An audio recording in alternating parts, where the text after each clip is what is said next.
Everyone ready? Yes. Joe? Yep. Good evening, everyone. I would like to call to order the Roscoe Village Board meeting. It is Tuesday, November 18th. Shall we stand for the Pledge of Allegiance? I pledge allegiance to the flag of the United States of America and to the republic for which it stands, one nation, under God, indivisible, with liberty and justice for all.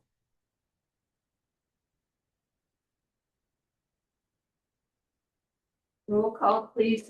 Babcock. Mead. Here. Steinle. Here. Wright. Rhoda. Here. Gustafson. Here. Thank you.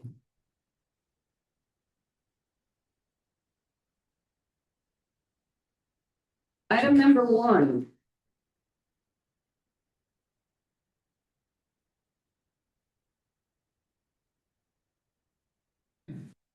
If you take a look at your documents, I'll ask that we lay this over. You see that before you is the agenda from November 4th, but not the minutes. So we will look at the minutes next week.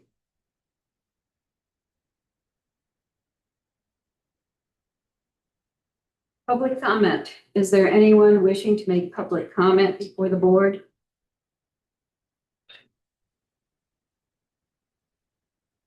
Is there anyone online wishing to make comment? Somebody. A lot of people might. If you are on Zoom, you just raise your hand, hit the hand raise button. If you would like to make public comment. Anybody? Alrighty. Thank you. You have a record of that. Yeah. From this person. And under the president's report, item number 2 is Wendy Unger with us. Cheers. I'd like to introduce to you Wendy Unger, who represents Baker Tilly. And several weeks ago, you received an audit. And Ms. Unger, floor is yours. What would you like to share? And anything you have? Wonderful. Well, good evening, everyone. I believe included in your board packet is a couple-page handout, which really is a summary of the documents that we issue as part of the audit process. So I will be utilizing that couple-page document to go through some very high-level information related to the documents that we issue as part of the audit process. So as typical, the objective of the audit was to issue an opinion on the financial statements of the village, and we've done that, and we'll talk through that in 1 second. But as part of the audit process, not only do we issue the audited financial statements, we also issue a document that is referred to as the reporting and insights document. That document really accomplishes a couple different purposes. We utilize that document to share some standard and customary communication that we need to have with you under our standards, so some required professional standards information. We also use that document to share if there's any material weaknesses or significant deficiencies that are noted in internal controls. If there's any comments or recommendations that just come up as part of the audit process, we also use that document for that purpose. And then we also use that to communicate any information that's applicable to future audits. Included in that document for 2024's audit, I'm very happy to say no material weaknesses or significant deficiencies were noted in internal controls, very similar to what the village has seen in the past.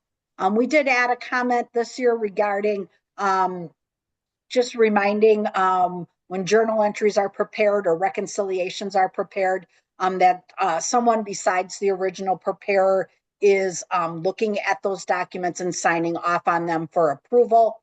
The other information that is included in that report that I would draw your attention to is the information that is applicable to future audits, and that's new governmental accounting standards, or GASBs, that will be effective for the village in both 2025 and a couple that are applicable for 2026. And we'll work with management to make sure that the village implements those as appropriate. Don't think they're going to have any significant impact on operations, probably just some additional disclosures that need to be included.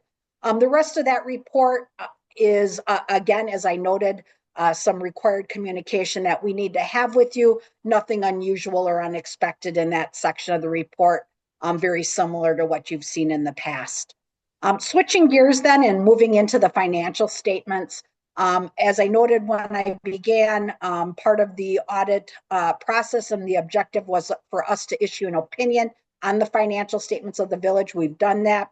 We have issued a clean, unmodified opinion, highest level of assurance that you can obtain.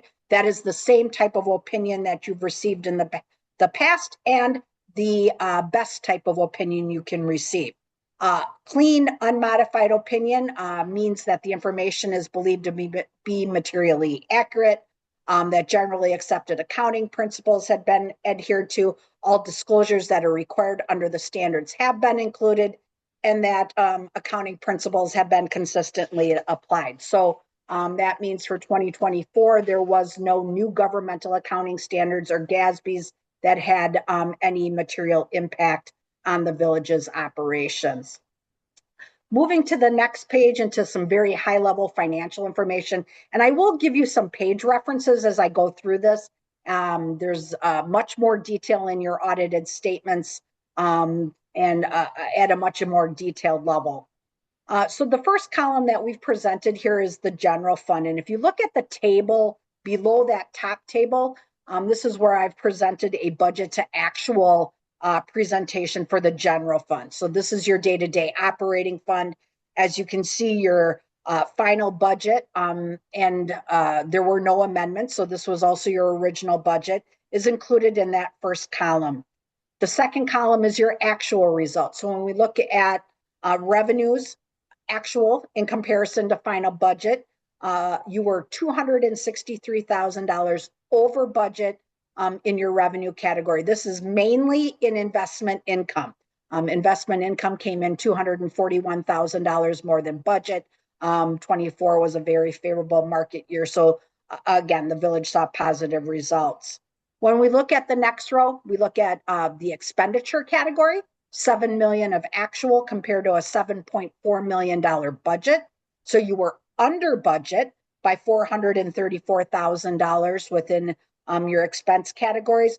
Largest contributing factors to this, public safety came in $457,000 under budget, really due to salaries and benefits being under budget based on the timing of new officers that were hired partway through 2024. Public Works Department was $319,000 under budget.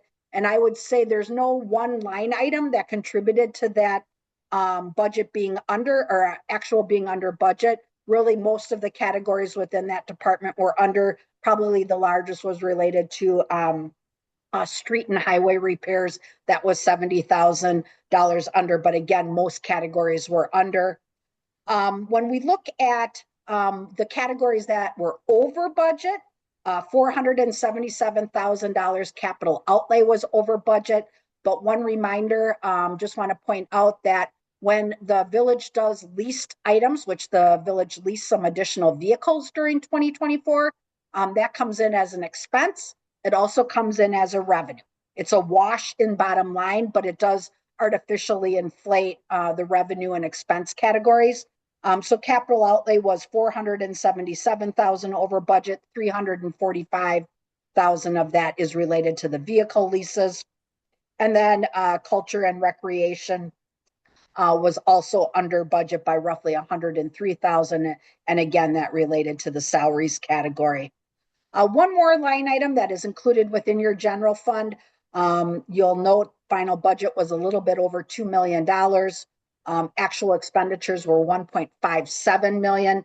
That is other sources and uses. And this is the category where one, the lease revenue flows through. So $345,000 of that variance is related to the leases.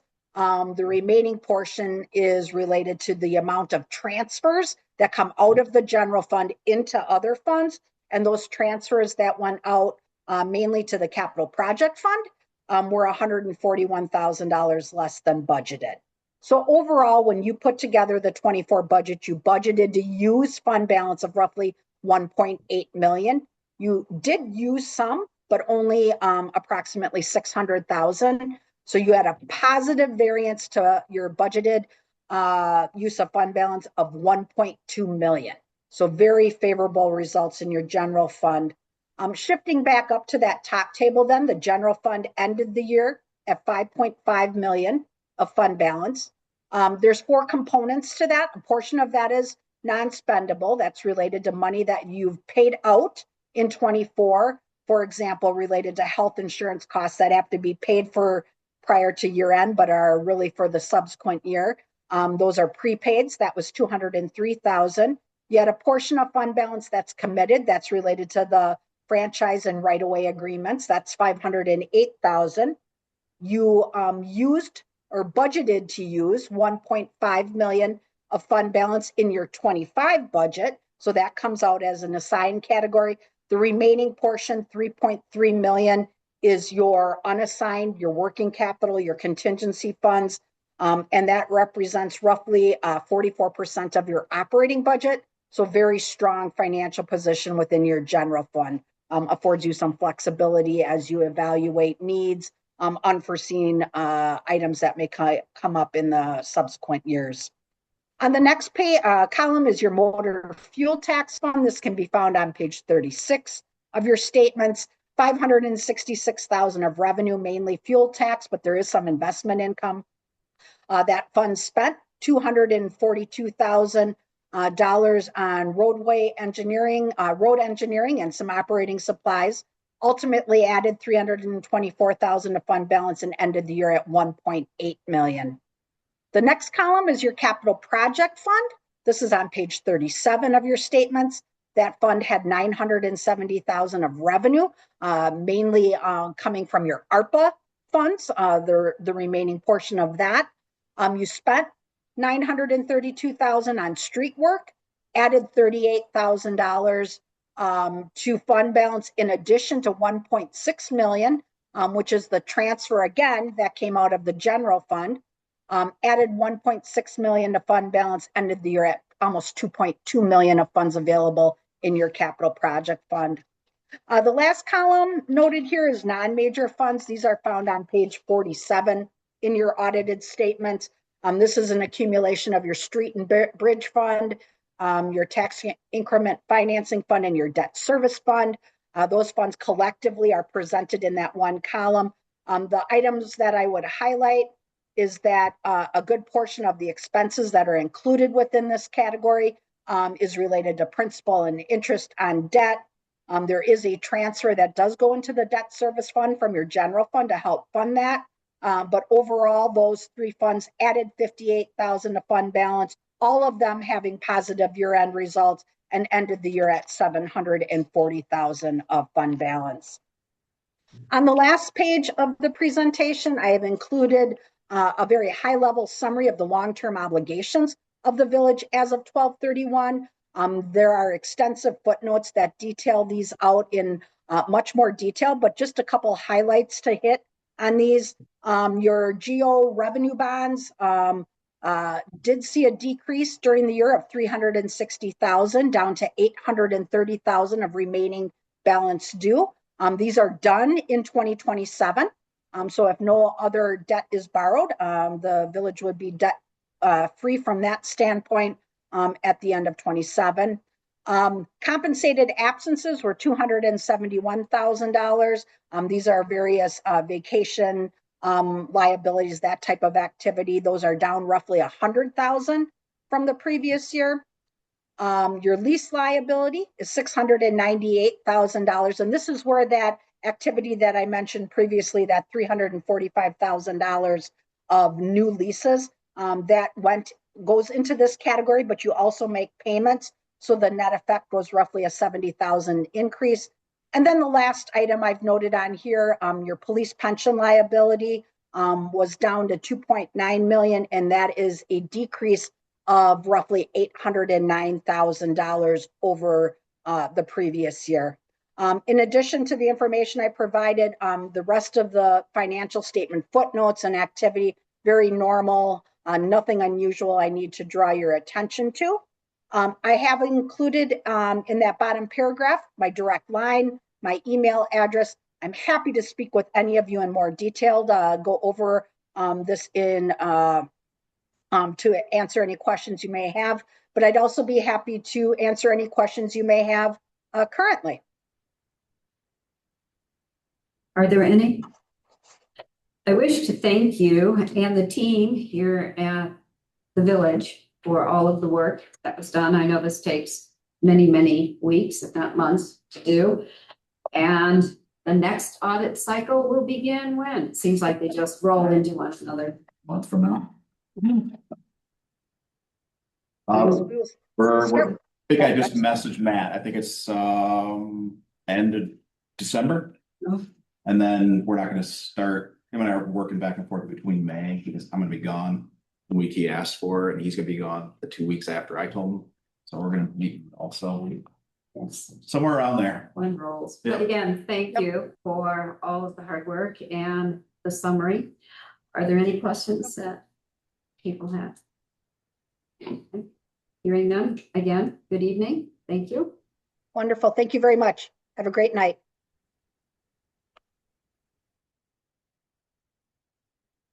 At item number 3, under my report, we're going to have a report or a presentation on the Rockton Road corridor study that was conducted by Place Foundry. So I would like Place Foundry individuals step forward. If you would introduce yourselves to the board, some of our board members. Well, I think most of them have met you. Hi. Yeah, absolutely. Would you like us to use a microphone or is this okay? Yeah. Thank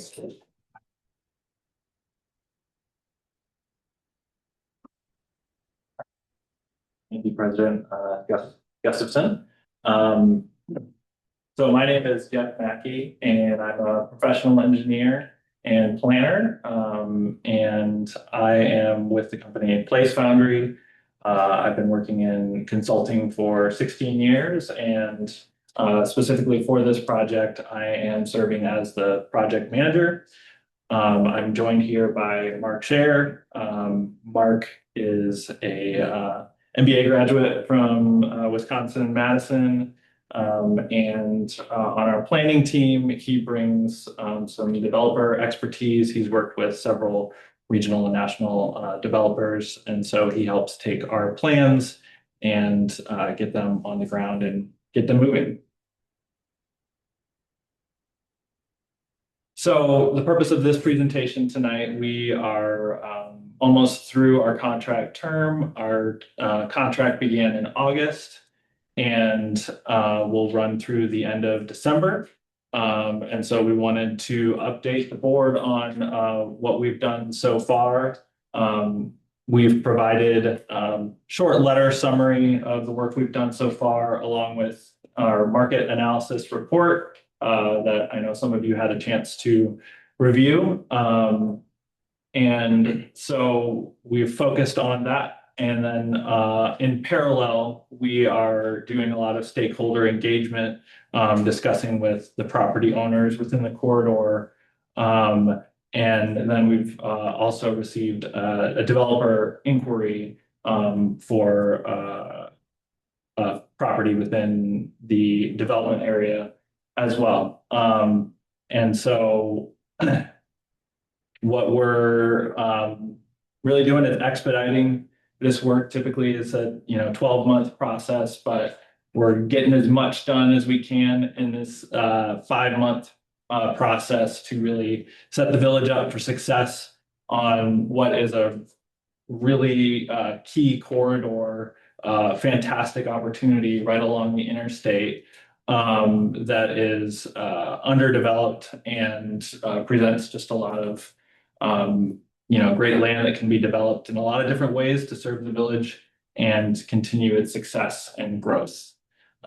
So with that, I'm going to pass it off to Mark to continue to run through the presentation. Yeah, thanks, Jeff. So you all have a copy of our full report that we've put together over the last few months in your packet.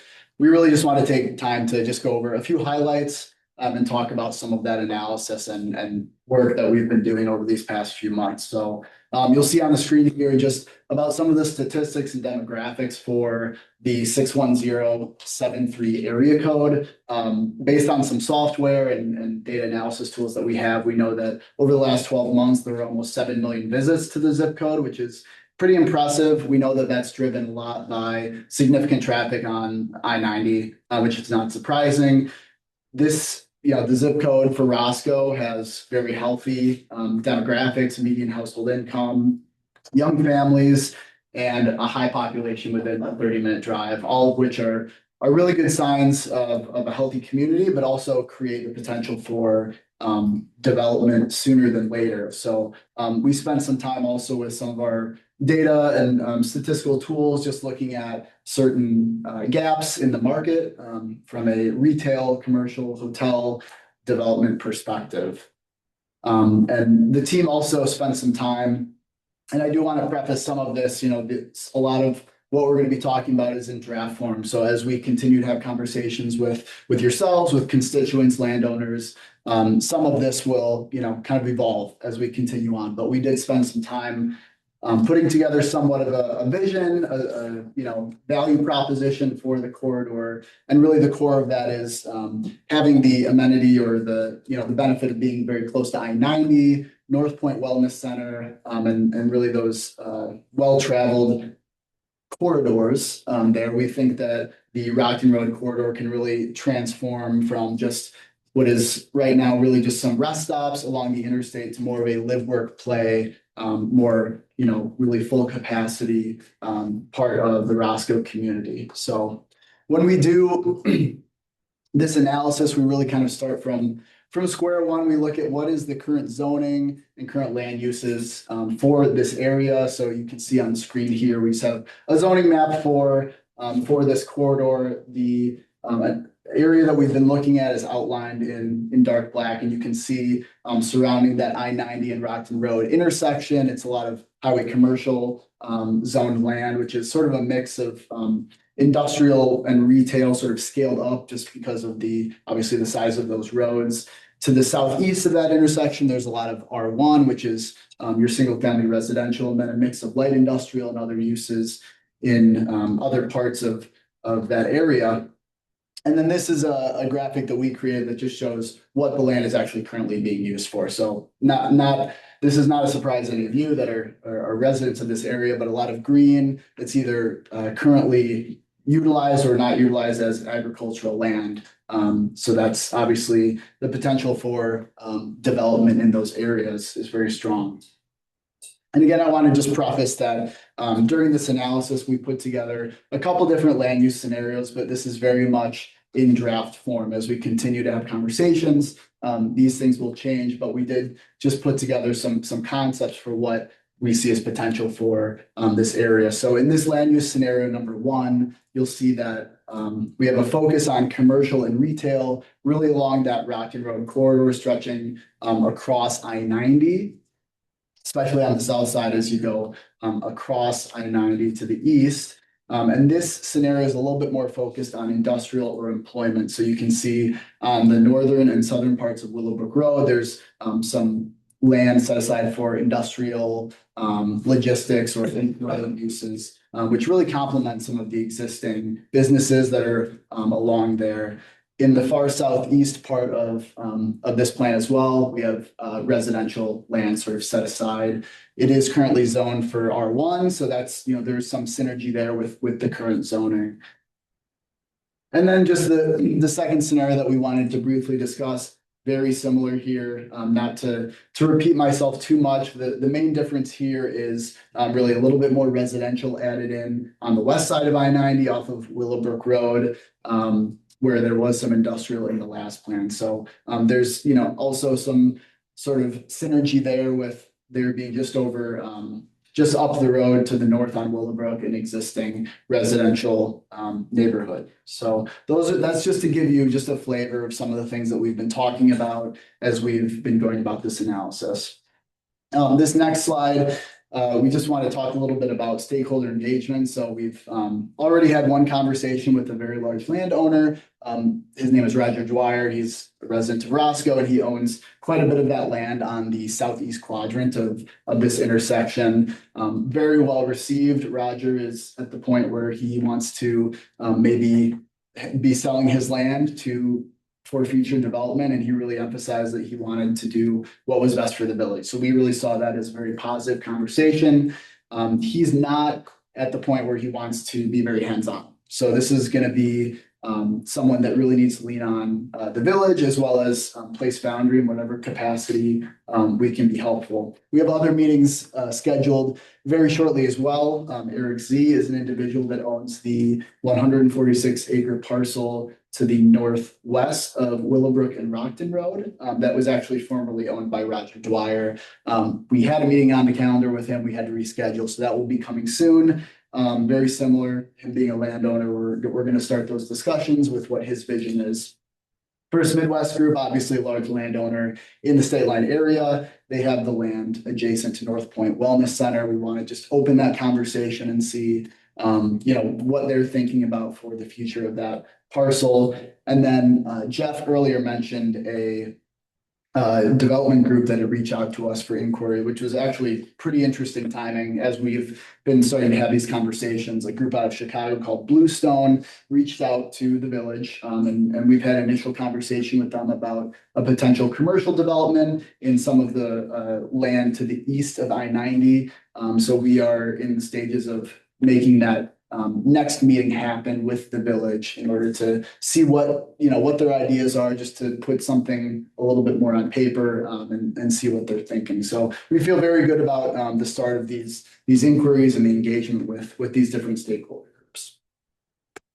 So in terms of development support framework, which is another part of the analysis that we do and we talk about, there's the potential for village incentives as part of really trying to ramp up the development process here in the village. And I won't spend too much time on each of these programs. They can be a little bit complex, but I really want to focus on enterprise zone, which is basically a sales tax abatement tool that can be used in the state of Illinois. The city of Rockford has utilized this in their downtown quite a bit, which has spurred quite a bit of development. And in essence, it's an abatement of sales tax on construction materials for new construction. So if you just think about a large development project being about 50% of the cost materials and 50% labor, with as much as a 9 or 10% sales tax in the county, that can be really significant savings on half of the cost of the development. So we see that as the most likely tool to really be beneficial. Tax increment financing and business development districts are also things that are used in other parts of the state line. They have a little bit stricter requirements in terms of being able to actually create those areas. So, we're not as sure if those would be a fit, but something that we will continue to explore. In addition to that, as we maybe iron out some of those future land use plans that we showed just a little bit ago, having an expedited permit process for projects that align with that plan could be beneficial. So saying all that, what is Place Foundry's role in this? We really see ourselves as a liaison to be a partner with the village and help bring the property owners to the table, having conversations with developers, retailers to really kind of spur the development here. In addition to some of the work that we've already done in terms of market analysis and financial feasibility. So the key words here is really alignment. We really see this as what needs to happen is a partnership with these landowners and for these future opportunities, and make sure that the village is not just getting the first person that comes to the table wanting to build something, but really aligning what the village's goals are with who we can get to the table. So and a final note just on infrastructure improvements. I'm sure these are things that have been on your minds, but we are aware of the Love Road and the Willowbrook Road improvement projects. We know that those are obviously very capital intensive projects that will need to be considered as we're planning for what is going to be built first and where. So just having the alignment ready and sort of planning that ahead, we think is a very important part of this whole process as well. We know that infrastructure is pretty critical to, that future development process. And then regional engagement. Regional and Planning Council and Intersect Illinois are both two economic development organizations that can be very helpful to the village. Intersect Illinois, for example, has its own basically land listing service on their website. I was just looking at it today. Actually, one of the parcels in the Rockton Road corridor is actually on the website already. So really utilizing some of those regional economic development organizations will be very important. They can also be great partners in terms of finding grant funding and having funding partnerships to work on some of those infrastructure projects and try to get the ball rolling in that way as well. So with that, Jeff, back to you. Yeah, so in terms of this contract and our work, kind of our immediate next steps. So our process is an initial market report and then what we call the place blueprint. So that report is like the full development plan and implementation details. And so we're planning on delivering that by next month. As Mark mentioned, we are going to have discussions with Bluestone Development and see what their development interest is and how that aligns with the village's goals. And then start to have conversations and look at different developer parties that would align with the different elements of this plan. And then Paragram is going to talk in a little bit here, but just coordinating with them what parts of these roadway projects, which roadway projects will support what we see as the early implementation possibilities, really along Rockton Road, nearest to the interstate, we think is going to be key. And so, just making sure that whatever the village's investment is, it's going to return development over quickly. And so, that's next month and a half. It's going to go very quick. We're getting into the holidays here. But then beyond this contract term, in 2026, we would continue to coordinate with and recruit developers, retailers, and then as Mark discussed, the TIF, the BDD, enterprise zone. So what incentives best fit this area and what can be implemented? What framework can the village bring online? The BDD is something that we've used in Loves Park and Cherry Valley. And so we assisted with the process down there. And then in terms of building out these development plans, there's different tools, policy tools that you can do. Overlay district is one of those that helps keep the development cohesive, and it's not just piece by piece. You can actually direct the developers to make sure the quality is there and connections are make sense, and it's something that is going to sustain and last the village for a long time. Public partner, private partnerships, and then different tools for infrastructure funding and marketing and advertising. So it's a great opportunity in front of the village. We see some immediate market needs and possibilities, and so we're optimistic that this can really gain some steam and be a long-term development area that will serve the village for years to come. So with that, are there any questions? First of all, thank you guys for your presentation. I thought it was very well done. Living out here for a while and knowing the sort of the market forces, really the linchpin is the property owners and the property development, really, because they're not willing to engage or sell. So I guess are we economically feasible, what the demand and what the cost is to obtain these with the developers? It's something that you see as realistic because it's been many years, and really the overwhelming obstacle has been the cost per acre and people willing to do it. And we can put together all these plans, but if it's not realistic that they're going to be able to work with us or work with a developer, then the economics just don't work out. So I guess my question would be, what do you see? Do you see that as something changing, or is the demand and the price offsetting what people are willing to do? May I for a moment? In conversation with one of the owners of the property, he was very blunt, saying he bought it for investment, didn't want to sit on it forever. He had turned down an offer at one particular corner of this because he didn't think that the project would be, to use your term, cohesive for the whole property. So in conversation with him, he is willing, when the right project comes along, as well as either subdividing or entirely. So he's looking at a short term, shall we say, again, in communication, strictly investment, not holding it, admiring it forever, but wanting to maximize the return. And whatever that is whatever project, it's whatever the buyer wants to pay for the property. He's optimistic because he's had inquiries.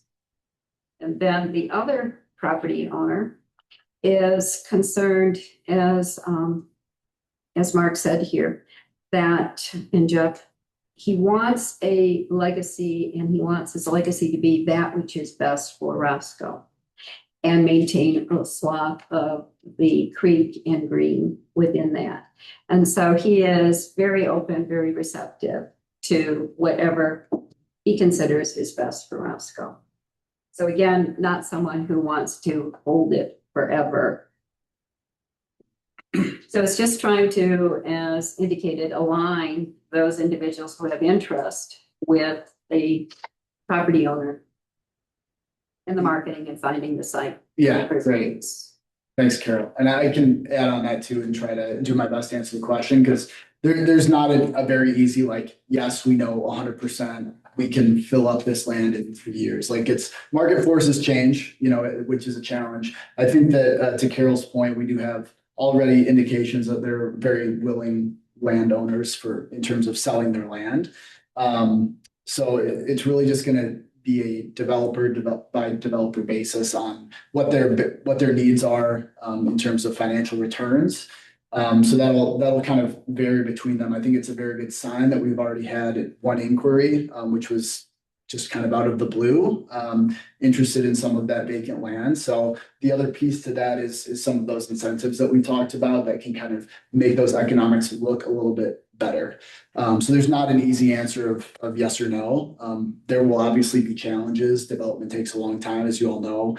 But I think that given the time and really bringing these parties to the table, we have a really good shot to make a lot of this happen. And the state of Illinois is really committed with a whole slew of programs here to help in various developments. But what first has to be demonstrated is that there's skin in the game, that you have somebody with the capacity to do something on the property. And if that's demonstrated, then there are all kinds of incentives that the state can pour into a project, particularly if it's going to grow jobs and housing.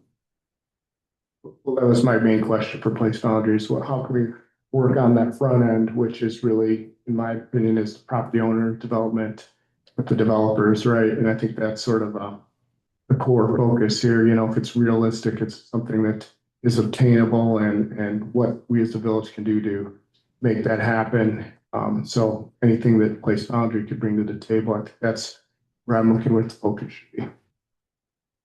Yeah, that's something that we're doing with other communities as well, is, keeping a network of developers and making those contacts and, helping to facilitate those discussions. Quick question. I know they just recently reached out with Bluestone Development. They focus mostly on tech savvy, higher end apartments or single use properties like gas stations. Do we know which type of development they would be looking for this region? Yeah, we haven't had really in-depth conversation.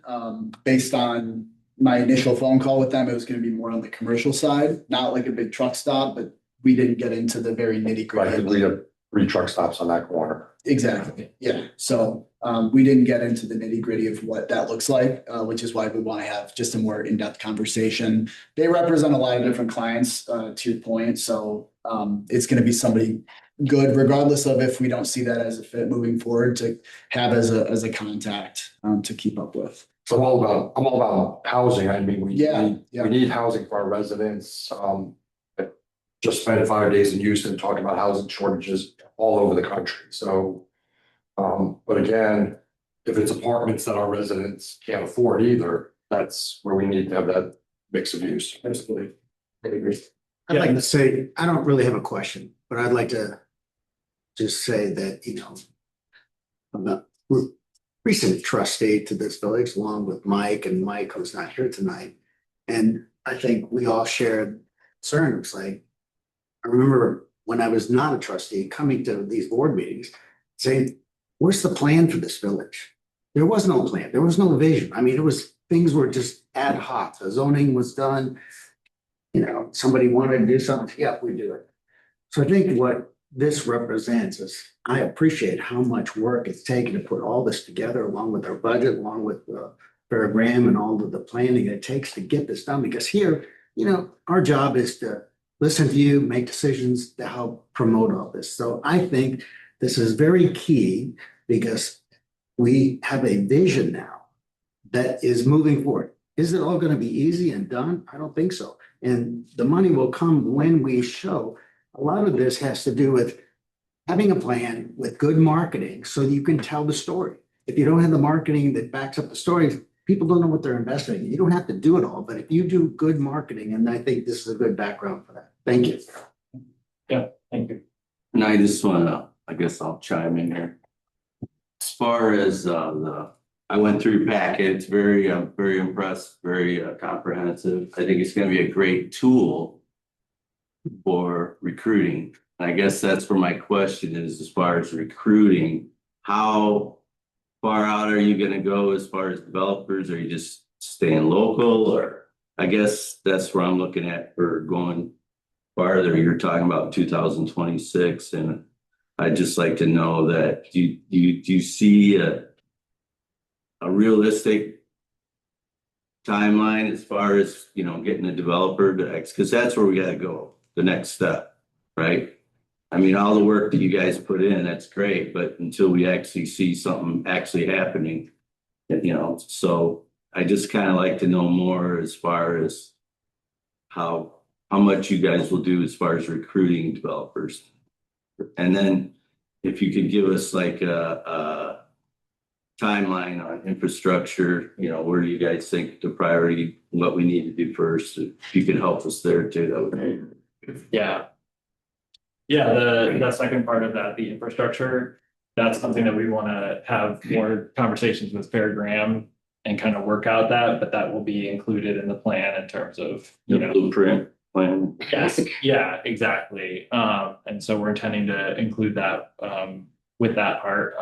And then the developer recruitment, it's a multi-pronged approach, because for different types of developments, it's led by different parties. So for certain retailers, they're going to come in and develop it. And so there's, retail conversations that you have with those parties, but then there's also developers. And so it's that whole public-private partnership, and, ideally, over a 6 to 12 month period, you can work out with, those developers and the property owners, bring everyone together and kind of have that developer agreement.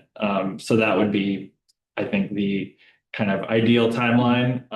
But you guys did the legwork. I don't mean to interrupt you, but you got the data, right? Right. So you can go to these developers and show them everything that they, as far as the data. So right. that's just until we actually see something coming back, that's what we need to see. Yeah, absolutely. And just to build on what Jeff was saying, 100% agree. It's really about bringing the parties together at this point. And then, as you all probably know, that entitlement, contract negotiation process kicks off. That can be a long process, right? And then when developers are planning to put a shovel in the ground and invest a lot of money, they're gonna take their time to do the due diligence for that piece of dirt. So yeah, it is still a many month long process. It depends on the type of user and that specific developer's preferences for how they go about the contract timing. But to Jeff's point, yeah, 6 to 12 months we can see a lot of things happen in that realm. Yeah. And it's like sales, you've got to reach out, you've got to get, a bunch of no's before you get the yes that makes sense. So, it's a process to bring that in. Mark, if you might, you had given some examples of some communities.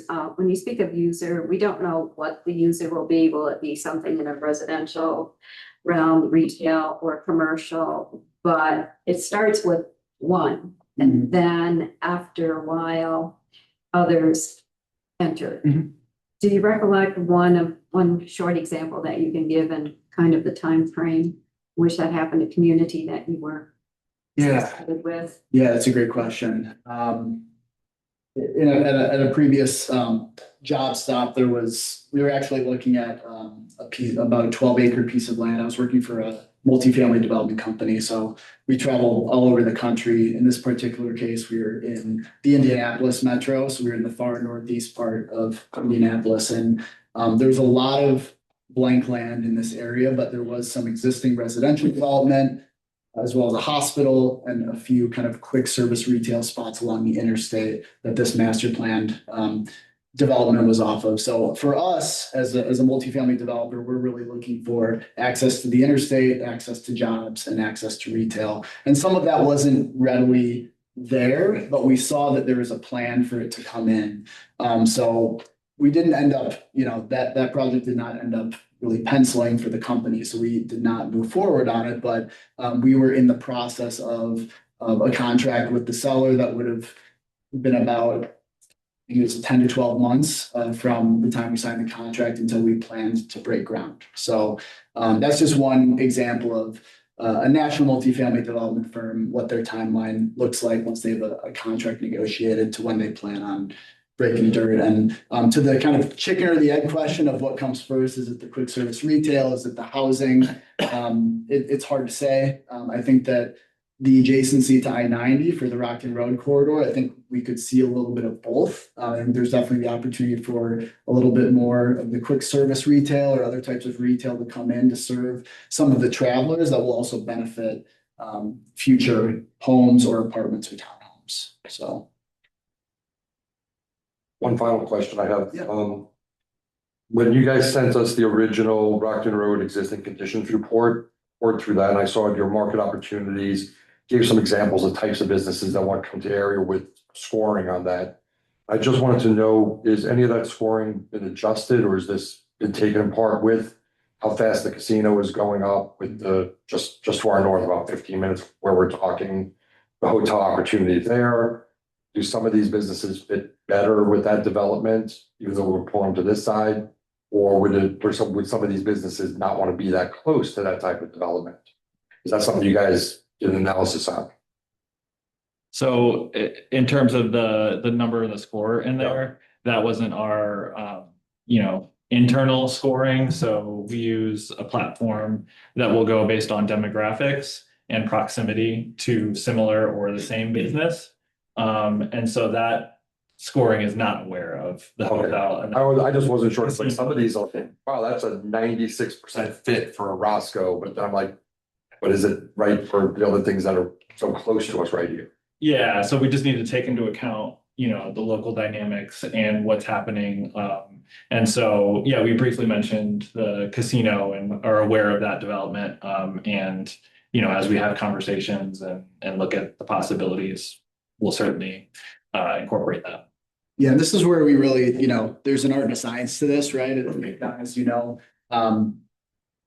there's no exact one way to go about it. We can see in our statistics and our data that we collect that, yes, this business is a 96 demographic fit score, which means that the business that we're looking at, there's basically a 96% fit between the existing demographics in the area and that business. But we take into account local dynamics. Do we think that that business is actually that great of a fit here? And that's where, you know, the conversations with the village, with developers and landowners really, I think will be helpful. So really take all that into account. I get that, because like every municipality thinks they're a perfect fit for certain nodes, but not every municipality is a perfect fit. Right. That's not coming this year. I know. So in summary, if taking a look at 2026 to go along with what trustee Mead indicated, the next step would be more of marketing, site, reaching out to developers, trying to align those developers with the property owners, continued conversations with all of those interested parties, aligning the infrastructure, build out necessities, that type of thing. Have I forgotten anything? Yeah, I think the incentives framework, you know, whether that's BDD or enterprise zone, and then a regulatory framework, so your zoning, potential overlay districts, laying out what would support the development through that. Let's say a good example, but what we're doing with I-90 is what we did with Main Street. We've had, since that blueprint went out, and since we sort of formalized that, and then we're doing our zoning districts, we're doing our, hopefully we're working on, you know, the TIF, that's in the budget for next year. We've had multiple people working with us to develop on Main Street. Local businesses, I think I already received one today. We've been talking to people. We've got a meeting next week with another person who's interested in opening up a business. So there's excitement's out there. So just getting that message out, giving that sort of support by the village, showing the village is supporting this developments, I think has helped a lot. I think it will continue to help with I-90 too. You know, it's a plan, you know, I think trustee Mead said, like, you've got the plan, it's a beautiful plan. Does that mean anything? I think what it means is that our name is out there. We're supportive of businesses. We're supportive of, you know, cohesive development and high quality developments. I think we're seeing that with the Main Street, especially as we've got our zoning, you know, we're going on the process of rezoning now. And we've had people ask about that and wanted to rezone, wanted to build in that new zoning district. So I think it's just like everything we do here is just a step in the direction, which we need to do. We need to continue to do, just keep moving forward and bring together a plan that is actually cohesive and we can say, yep, this is what we want. This is what we want Roscoe to look like. This is what we want to see. So yeah, so thank you guys for Well, with that, then let's talk the elephant in the room. Contracts expiring. We have a 2026 plan. Can you get us quotes on, you know, scope of work, what would be to continue, and maybe we want to go full force or we want to go here because we have our budget and we're starting for next fiscal year. Like to have those numbers to kind of make sure it makes sense with the budget. Yeah, so when would you like that? But When are we gonna do all the books? We got that later in the agenda tonight. So we can put in a placeholder, so to speak, under economic development. When you look through that, doesn't have to be specific, but it can be a placeholder. Because we still know we need to go after economic development. I would love to see at least maybe a blueprint, a draft, something before the end of the year, just because if we're gonna extend, we need to know. If we're gonna not, we need to know. December 16th. yeah, no, and About a month. like you said, we'll write up specifics of what that would be, and Thank you. I appreciate that. yeah, absolutely. Thank you. Thank you. Thank you. Thank you, guys. Good night. Right, moving on. Item number 4. I'd like to extend to all of you an invitation to attend the North Cog Legislative Luncheon. This is going to be held on Tuesday, December 9th, from 11 to 2 o'clock at the Pavilion at Aldine Golf Course. And the cost is $75 per person. So if you wish to go, I need a head count so that I have a reservation. And also, if you plan to go, there's requested that you identify what lunch's choice. You have a choice between chicken or roasted vegetable ravioli. So if I John, are you interested? I would like to attend, yes, I've blocked it on my calendar, and I'm guessing it's gonna be chicken. Hey, good for you. Mike? I'll need a few more days to check my calendar. So I got some stuff to work with. If you can check tomorrow, Yes, you know, the pages that the person coordinated this. He's annoying us with, let us Yeah. know They're whatever. running out of spots. I work. So Sure. Go. Me? Yeah, I'll go. Chicken.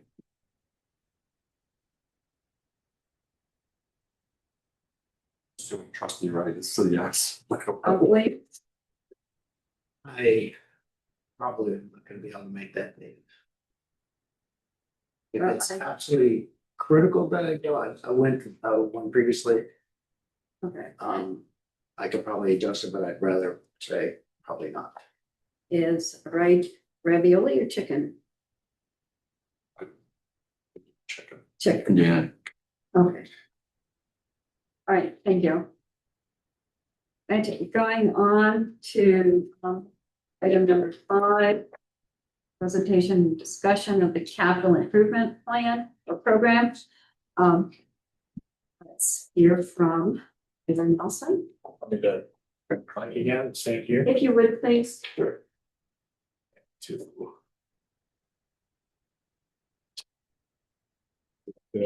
Okay, Okay, either, I hear you. Okay. okay, I think, oh, if I turned it on, operator error already. Good evening, everybody. Good to be back.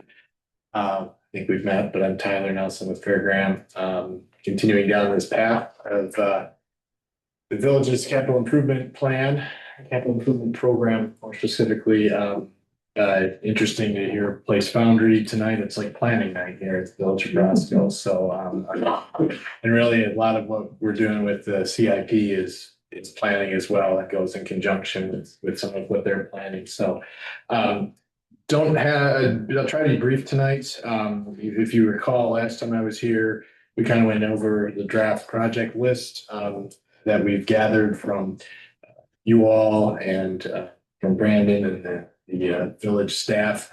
What we've done here is updated that project list with some budgetary cost estimates. I want to stress the cost estimates are not, we use a bit of a factor of safety with that to try to cover things. And we also worked through some metrics, scoring metrics to kind of try to provide some guidance in how to rank certain projects. So I'll step through, got a few slides here, then we can open up for questions. First slide here, and we talked about this in the last meeting. These are the metric categories that we were talking about ranking projects in.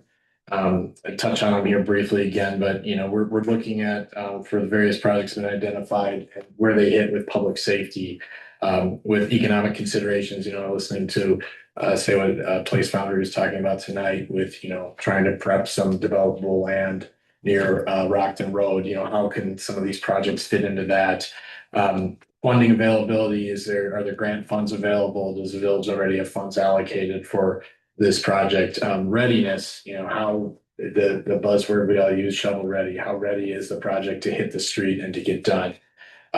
Comprehensive plan considerations, piggyback kind of with what Place Foundry just talked about, but how does the project fit in overall the village's planning, and how can it advance their long range plans? And then public impact, what's the impact to your everyday residents?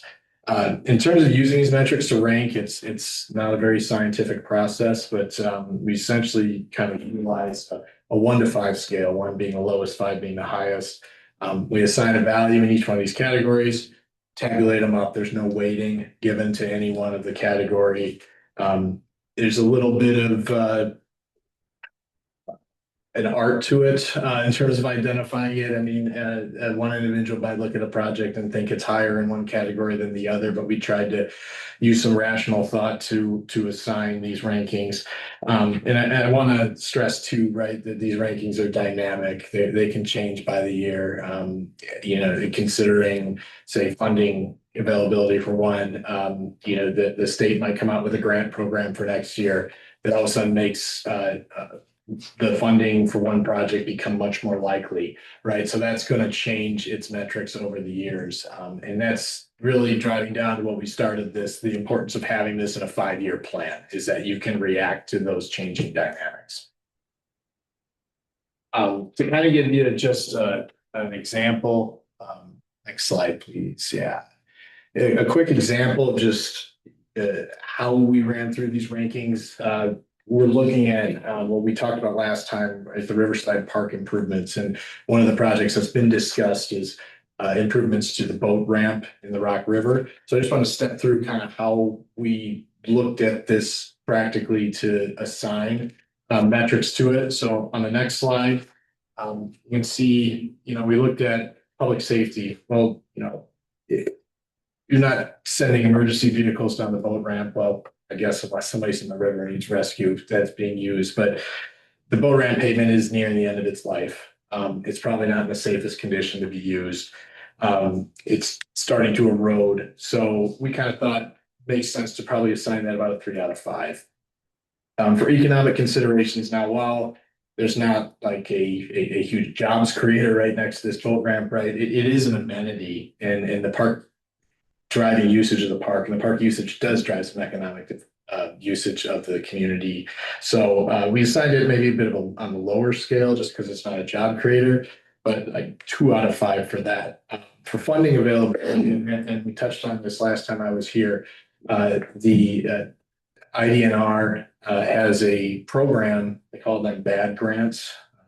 Not a great term, but it's essentially to fund up to $200,000 for a motorized boat launch, for a boat launch throughout the state. It's a grant program that is an annual program in September. So if we're looking at, building this project in the next couple of years, seeking that funding, that's a great deal, $200,000 with no local match. For a motorized boat launch, so improvements. So we gave that a score of 5 out of 5 because there is an identifiable funding source that we can apply for on behalf of the village to seek funding for that project. Where the dings a little bit on this project is the readiness, right? We have a concept, we have an idea, we want to do this, but we don't really have any plans on paper yet. The importance is going to be over the next year before that September of 2026 timeframe to submit for that grant application, to try to drive that readiness, to try to do some preliminary engineering, some preliminary study, so that we can show the IDNR we have a ready project here and get better, closer to the front of the line to obtain that funding. So as of right now, that's a 1 out of 5, but that's where this could be dynamic. And as we go forward next year and start to plan for this project, maybe that metric rises. Your comprehensive plan considerations, looking at your 2008 comp plan, there are sections that prioritize the importance of village-wide park improvements. So this is really feeding into that, a priority for the village. So we gave that a 4 out of 5. And then for public impact, it's the village's only Rock River access that you can drop a boat in there. So improvements to it really stand to heighten the village's assets for both residents and visitors alike. So we assigned that a higher metric as well as a 5. So if you add all those together, we're hitting a score of about 20 out of 30 here. So you would look at this and it's a higher priority to fit this into your CIP. And maybe you look at, programming some engineering for 2026 to seek that grant, hopefully get that grant awarded in the September, October 2026 timeframe. And now your 2027 CIP, you're programming those dollars that you can bring back from the state to finance the actual construction of the project. So that's just one example, but just kind of how we pragmatically work through these metrics and step through. And again, it might be different to different people, but we think can kind of see the line we drew through here. Is this an example or is this one you're really considering? Just an example. Yeah, I agree. This is one that's been in the This list. is a question I have. Yes. Public impact. Mm-hmm. I don't vote Rock River, Mm-hmm. probably since I was a kid. But I see the signs, shallow water, and I did go out on a boat with somebody else and hit something right away. So how many boats actually use that boat ramp? Do we have any data on how many people are using that boat ramp? I do not. And that's, I think, okay, that's really well and good, but if nobody's using it, yeah. it'd be like why are we spending the money? But I don't know the answer to that. I'm just asking the question, so. Yeah, and that's where, I think the data though for that would be like, all the other things wouldn't make sense if this one's to get back, nobody's gonna use it. Well, what would preliminary meetings and the engineering be a cost of? Because it's not matching dollars with the grant, so it could be one of those things where a little bit here gets us something bigger later. yeah, I do know living right by the river there, there's a lot of, especially this time of year right now, we have waterfowl hunting season. There are people using that boat launch 2 times a day for the entire season, pretty much. Because you hear them every weekend out there, and I'm sure Chief's getting calls. I just heard a gunshot. They don't realize people are hunting out there. Is there a way to get that data? Like, I'm sure somebody has some data. I'm sure if we were going to be considering this, we Yeah. would get all of that information. That's why I asked, is this something where you do is just an example to show how you wait? So yeah, this is in, I got that, so. yeah, and, yeah, there's a little bit of. To use a term, I think that Jeff Mack used earlier, an art and a science to this, in terms of, I mean, I use this more as an example because this is a project in which the village's upfront dollars could be leveraged for additional dollars down the road that wouldn't come directly from the village's coffers. It'd be a way to spend a little bit to get a lot back in return to build a project that is a need. So that was more so just kind of stepping through to provide an I example. think it's a good example of 5-year plan, right? That's why we're doing 5 years out, which we had not done in the past. Which I think is what I was talking about, doing the engineering, budget engineering 1 year, next year, 2 years, 3 years, 5 years, whatever it is.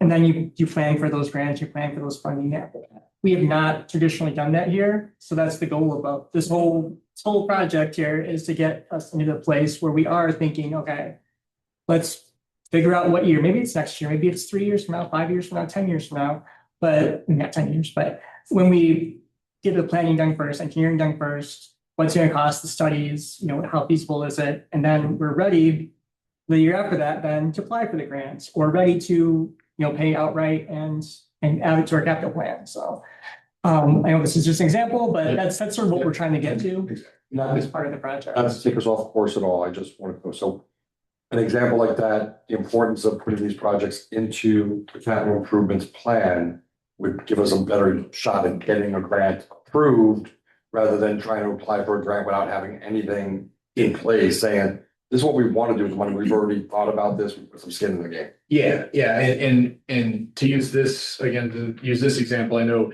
this IDNR grant is an annual grant, and in fact, Brandon and I was meeting with Joe and Carol in when it came up, was it August or something, about do we submit now, right? We had till September 30th of 2025, but taking a step back, said, well, we probably don't stand a great chance of getting awarded it because we don't have a defined project yet. We don't have like, you do a public meeting, right? You show the state that you've taken these steps. And if you can point to a CIP document, say, yeah, we've been planning for this. Like this has been on the books for a while, at least.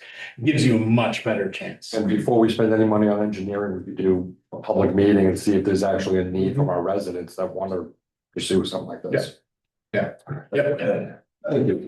I gotta say, I really, this is really good. I'm really impressed with this ranking, and the only thing I noticed, so the higher rankings kind of coincides with the higher dollar sign, but that's what we need. No, this will help us with like getting some of the low hanging fruit, that we could get as far as maybe not as high ranking, but it's something we can get into the budget. And then with you, identifying that grant for the boat ramp, that's where we could maybe, like you said, when you get the grant, it'd be nice to know what grants would be best for the higher dollar, projects that we could really, maybe that we know we have to start getting our investment going so that we could, be ready to get the grant. Yep. Yeah, absolutely. And you're right about the higher dollar amount projects. I assume you're probably referencing this next slide here with Willowbrook Road, Love Road and Main Street. And, some to point out there, Willowbrook Road and Love Road specifically, we scored them a little higher because of their impact on your economic development planning. The other thing those projects bring to the table is, we have plans done for those, and even have run them through IDOT to have them do review on it. So as grant opportunities come up or as state funding opportunities come up, we've already complied with their requirements. So those scored much higher for readiness because, I know we just found out about a grant opportunity here this week through the state for, for infrastructure improvements for industrial sites. Those are the grants that can appear, those programs can appear. And if you already have, say, for Willowbrook and Love Road, the plan's done and approved and largely permitted, it just puts you in that much better condition and shape to get those funding sources. The other item I'll point out for Willowbrook and for Love that is worth considering and we've been talking about is could we phase them? Could we chop them up, right? So you're not eating the whole elephant in one bite. For Willowbrook, do we look at maybe just parceling out the intersection with Rock and doing that, or the intersection with McCurry and doing that and the feeder in, and so you can kind of stage it a little better. So Consistently what we've been, when we meet with the state or we meet with like Representative Hood or with different DCO people, that's every time break up your projects, phase them. Particularly these, $21 million projects for just a village, right? Not saying that we're not a great village that need all their money, but that's a lot of money for one small village, one spot. So that's what we've sort of noticed, and we have applied for many of these grants. And that's when we get rejected on those, that's what we hear back. It's phase your projects, phase them up, break them up into realistic segments. Yeah. And then those will build on each other, and they should put one project in place, then you're more likely to continue on and get those additional funding sources. So that'll be part of this, as well. Yep. As we go forward with this. And then one more question for you. Can you how long does it take to do, say, the Willowbrook Road reconstruction? When did we start that project?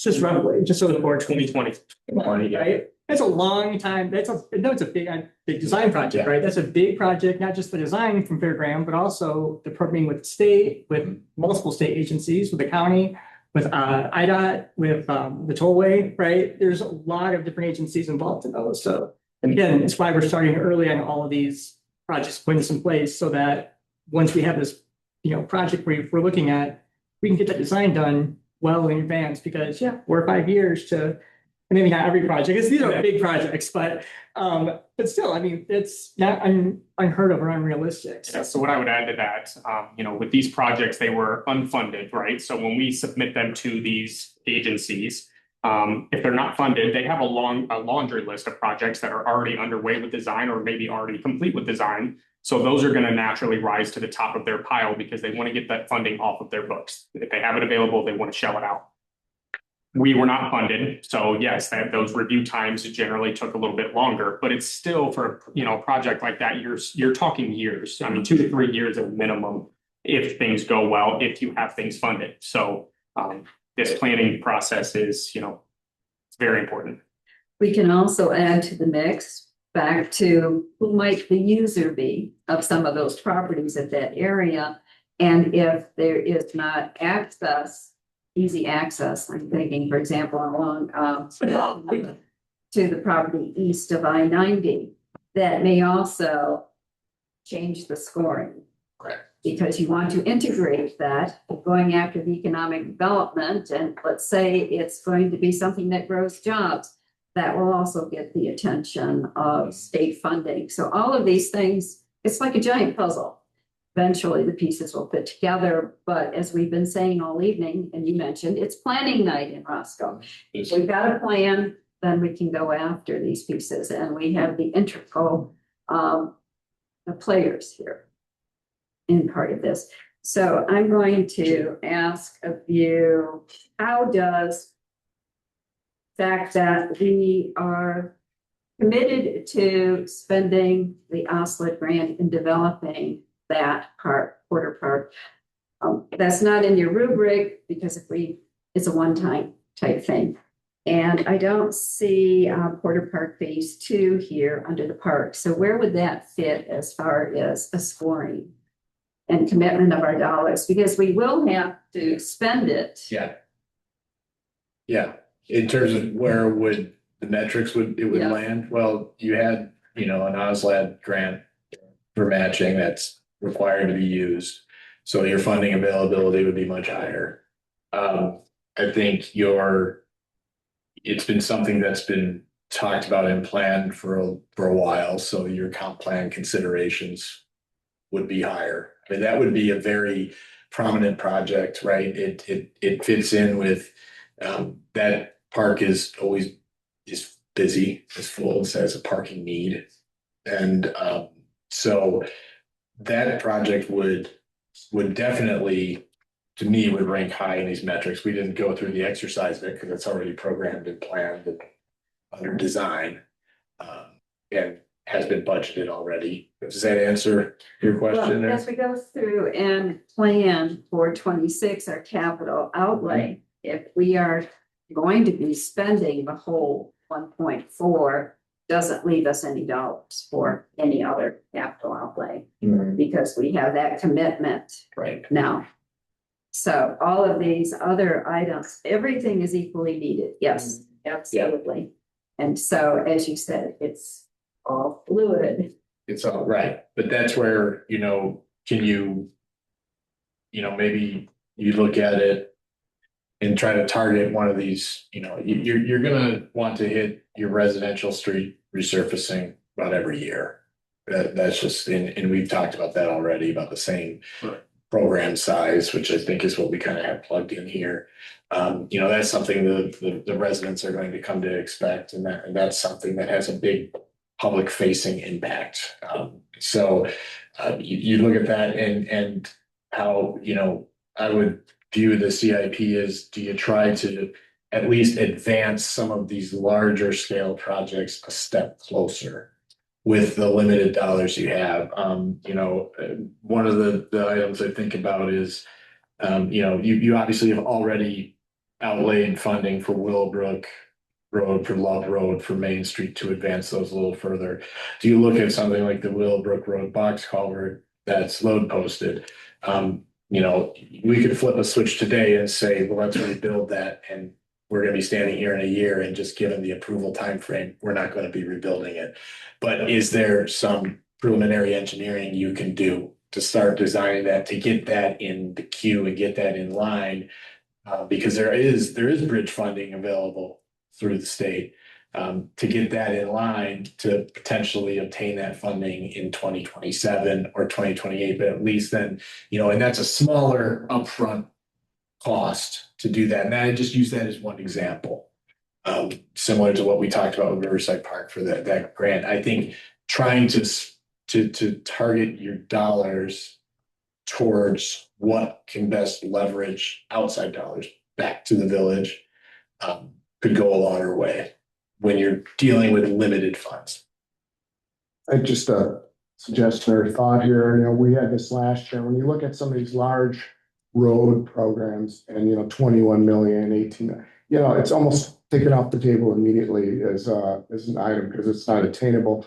And we were talking about phasing and putting these in chunks. Can we do a ranking on a phase? So instead of just having this full 21 million, saying, okay, this portion could be done here, because as a trustee, you're not going to look at it and say, first of all, we don't have the money, but it's going to keep rolling and rolling and rolling, because we're not looking at it like Joe was saying in phases. So I think that if you had it here with a ranking as to, all right, phase 1 of the Willowbrook construction project, this is how much it would cost, this is what the number would be, and it's a little more palatable. Yep. And attainable, and we can realistically look at it in a budget as opposed to like it's just immediately dismissed. Yeah. So I think that would be a good Yeah, suggestion. so next step will be getting that, and what Brandon about to say. The next step of this will be to get those a little more specific numbers, put it into that software to show you, here's the projects, show you what engineering costs are, show you what the construction costs are, And then working through that 5 years out. Was there a possibility of putting a rank for a phase? I mean, so I mean, Yeah. so I mean, because I like Yeah. it. I like the scoring. I like the way it's Yeah. done, and I think you could probably have 3 pages of this road construction as in phases, Yeah. right? Yeah. The potential. Absolutely. Yeah, and in Willowbrook and Love to a certain extent, the Love Road's a little, it could be phased. It's a little tougher to phase just because of the realignment. So you have to chew off so much of it to do, and there's a new bridge as part of that. So if you look at that phasing, you could look at the potential of doing the bridge first. And even though it's not being used right away, it's there, it's ready for when we, so that could be looked at like a smaller first phase for that. Willowbrook with its 2 intersections of the north and south termini, that really sets itself up well for phasing, one intersection, another intersection, then connecting them later. And those are the types of things that, right, to Joe's point, that the elected officials and the state look at positively, right? They're not going to want you to just widen the road in between the 2 intersections, and then you're just necking down at the north end or the south. And they're going to want you to start with those intersections first. So yeah, we definitely can break some of these and phase some of these larger ones and kind of rank those. You see something done too, because I mean, like I said, last year we looked at this and, my first thought is just, these are no-goes because we can't think about it. So, Yeah. And we're always actively seeking, our funding team is always actively seeking grant opportunities that, for these projects specifically, because they are further down the road in terms of the design and the approval process. So. Well, there is another component that can help us get some of these things done, maybe a little quicker. My same song, my same swan song, I guess. All of the other communities levy a 1% local sales tax that is geared to infrastructure. South Beloit collected $1 million in 2025 or up to this point to be able to use for its infrastructure. Every time you shop in McChesney, you make a donation. Look at all of the things that they've been able to do there. If the village of Roscoe were to levy that 1% local sales tax, you would be able to bite off a lot more of these infrastructure projects in 1 or 2 decades instead of 4 or 5 or 6 decades. It's just that simple. You need a revenue component to do these items. And we're just not going to get there at $500,000 a year or $1 million a year. You can barely keep track or keep up with patches. So just saying, give it some thought. We'll have another discussion when we get more data. Question, is that the municipal retailer's occupation tax that you're referring to? Yes, Okay. yes. And now, We would get rid of the use tax completely in order to do that, and that would actually bring us more money. yes, and for 2 reasons. The state had also changed where the point of collection would be. Every time somebody orders something online, the tax is collected at the point of delivery. So every time I order something on Amazon, that 1%, if we had that 1% local sales tax, it would go to the village of Roscoe. I actually did a ton of research on this recently, so And it can generate a couple $1 million a year for the village of Roscoe, but it has to be committed to infrastructure. Is the use tax, I thought that's going away anyway. well, the use tax has been dwindling out, but we have to just give up on it. You don't get. It's not going to be traded dollar for dollar. What you lose in use doesn't go to. Right, but we're losing in use. Budget for next year is like $68,000. But you gain hopefully in But the we gain on the other end. Not dollar for dollar. No. It's not dollar for dollar. The state has siphoned off the dollars for some program yet to be covered. Any other questions or other comments? So next step, Next step would be we put together a draft capital improvement program and bring it in front of you for review and. with the various phases for some of these. Yes, right. major projects. Correct. And identify some potential funding sources outside funding sources for some of these projects. And we still have to be involved in the discussion as far as the rankings. No, so next thing we'll do is a little more detailed, a little more put together program. And then that's when we'll have you start to move things around and we'll get in that 5-year spot and we'll sort of push things back and forth and see how much funds we have, we're gonna spend it on. So, for example, that first one, it says 21 million. It said this is a 5-year plan, so would you be breaking that up in 5? More likely it's gonna be, well, maybe not that one, but more likely it's gonna be from this stretch of road to this stretch of road, from this intersection to this intersection. And then each of those, well, not engineering. But over done. 5 years, so. Over 5 years, yeah, but it'll be those individual. Near as big as 21 million. Yeah, you look at individual, almost like individual projects rather than the one big project. Yeah. So, And Yeah, but I think if you put it together in a timeline that says, okay, over the 5 years, here's what you're looking at, because to Mike Simon's point, you look at 21 million, so forget about it, we don't have that much. And another approach some communities will do is just using round numbers, but let's say there's a project that's, $400,000 and you just allocate a placeholder in the first 4 years of your CIP for $100,000, even though you're not building it until year 5, but then you're accruing those dollars that then when you eventually can advance it, because if you have some runway that you need, some approvals that you need, you could just budget it, even though you're not obligating it until like year 5, holding that back. So that's another approach that can be. that's what we did with our MFT last year. Like we intentionally did not Correct. budget or spend that MFT. We intentionally rolled that over so we could do Yeah, preferably, hopefully get when these bigger projects we have these frontage roads and these commercial roads. right, because that can be your matching 20% funds, whatever it may be, with your funding from the state. Because it's MFT funds and there's certain rules attached to it anyways. And if you've gone through state approval on these larger projects, then that's an approved expense for your water fuel tax. This is a way to look at this. Think, well, if you develop Main Street first, and then you had a lot more traffic coming here to bring, then it would put a notice that you need the infrastructure.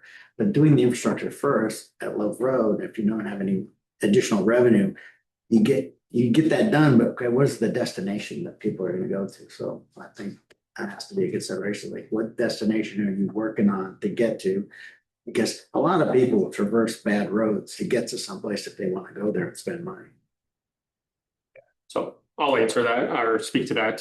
So the value in getting those roads suitable for development is it's a driver for the developers who want to come. So like Place Foundry was saying, right, getting shovel-ready sites reduces the developer's cost implications for that specific project. If we go after grants to extend sewer, water, utilities, even if it's 5 to 10% of the, a cut to their overall project cost, that is that much more of a reason for them to come. And then hopefully that is enough incentive to then generate, development, and then that generates the funding.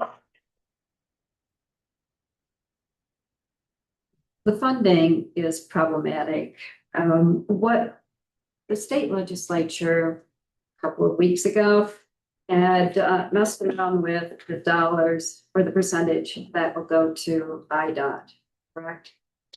Do we know what impact that will have on us locally, or the pass-through dollars, or will it make it more difficult for funding? Are you referencing the transit? Yes, funding? yes, where the 15% was siphoned off. Yeah, Yes. and I don't have a full answer to that. I can find out. I don't think there's an answer yet. We met with Yeah. yesterday and with the state, both of them yesterday, and that was literally the answer was, we're not sure yet. We're waiting for instruction from Springfield. So we met with our region 2 from you were there, I guess, at Slats yesterday. They were there. So that's So we still don't- up in the we air. We don't- don't know the answer We yet. don't know how that will impact local They don't know how that will. funding or anything. But that's another reason why the village of Roscoe should look at any means possible to continue funding what we do here. No one else is going to build all the roads that we need. Thank you. Thank you. Thank you. Going on to item number 6, cash report and the bills. You have before you tonight invoices totaling $374,226.42. You have payroll expenses of $110,930.33. Total expenditures for your approval tonight, $485,156.75. Is there a motion to pay the bills? So moved. Second. Any questions? Holly, vote please. Simon, Yes. Rhoda, Yes. Mead, Yes. Babcock. He's Oh, indisposed. he stepped away. You have to vote officially. Yes. Okay, yes, Jefferson, yes. Okay. Right. Item number 9. We have a motion to approve resolution 2025 R62, supporting the village's participation in the Illinois America 250 commemoration. So moved. Second.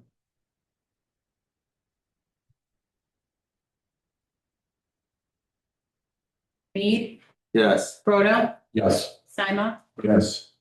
Jefferson, Yes. Item number 10, may I have a motion to approve resolution 2025 R63, casting the 2025 IMRF Executive Trustee election, casting the ballot for Megan Gove. So moved. Second. Rhoda, Yes. Mead, Yes. Babcock,